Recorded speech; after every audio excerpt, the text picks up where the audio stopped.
यह विशाल चक्की milestone underworld की सबसे क्रूर सज्जा थी। यहाँ सज्जा भुगतने वाली आत्माओं को लगातार दौड़ते रहना पड़ता था। अगर वे जरा भी धीमे हो जाते तो चक्की उन्हें कुचल देती। उनके पास नदी में कूदने का विकल्प भी था, लेकिन वह नदी मांस खाने वाली मछलियों से भरी थी। और फिर भी यह तो 7 नरकों में से केवल एक छोटी सजा थी। सभी 7 परीक्षाओं से गुजरने के बाद ही आत्मा को पुनर्जन्म का अवसर मिल सकता था। आज एक विशेष आत्मा वहाँ पहुंची। वह एक फायर फाइटर था। कुछ ही पल पहले वह एक 100 मीटर ऊंची इमारत से एक बच्ची को बचाते हुए गिर गया था। जब उसने फिर से आंखें खोली तो पाया कि वह और वह बच्ची दोनों सुरक्षित थे। उसे लगा कि वह चमत्कारिक रूप से बच गया है, लेकिन तभी पीछे से एक आवाज आई। 2 अजीब कपड़े पहने व्यक्ति मुस्कुराते हुए उसका स्वागत कर रहे थे। फायर फाइटर ने जल्दी से उन्हें जलती हुई इमारत से निकलने को कहा। तभी उसने देखा कि उसका अपना शव जमीन पर पड़ा है और साथी उसे उठाकर ले जा रहे हैं। उसके साथी रो रहे थे। अब उसे सच समझ आया, वह मर चुका था। वे दोनों अजनबी दरअसल यमदूत थे जो उसे ले जाने आए थे। उसी समय बच्ची ने मुस्कुराते हुए कहा कि उसे सम्मानित आत्मा ऑनर्ड सोल का दर्जा मिला है, क्योंकि वह दूसरों को बचाते हुए मरा था। लेकिन फायर फाइटर इसे स्वीकार नहीं कर पाया। उसकी माँ बधिर और गूंगी थी। वह उसे अकेला छोड़कर कैसे जा सकता था। परंतु मृतकों को मानव लोक में रुकने की अनुमति नहीं होती। अगले ही पल एक विशाल चमकदार गोला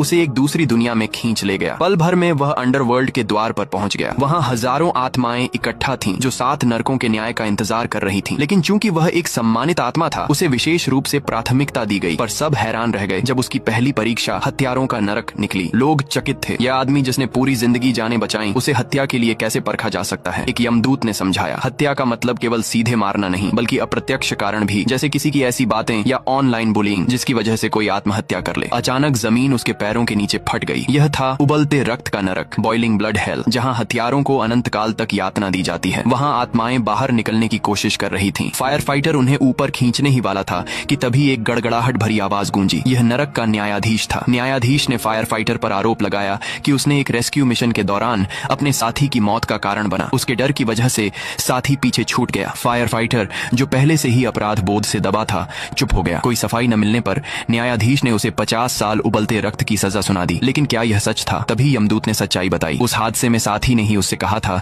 कि पहले दूसरों को बचाओ। उस आग में उसने 8 लोगों की जान बचाई थी, और जब वह अपने साथी को बचाने लौटा तब इमारत में धमाका हो गया। यह याद करते ही फायर फाइटर रो पड़ा। वहां मौजूद सब उसकी बहादुरी से प्रभावित हो गए। न्यायाधीश ने तुरंत उसे निर्दोष घोषित किया।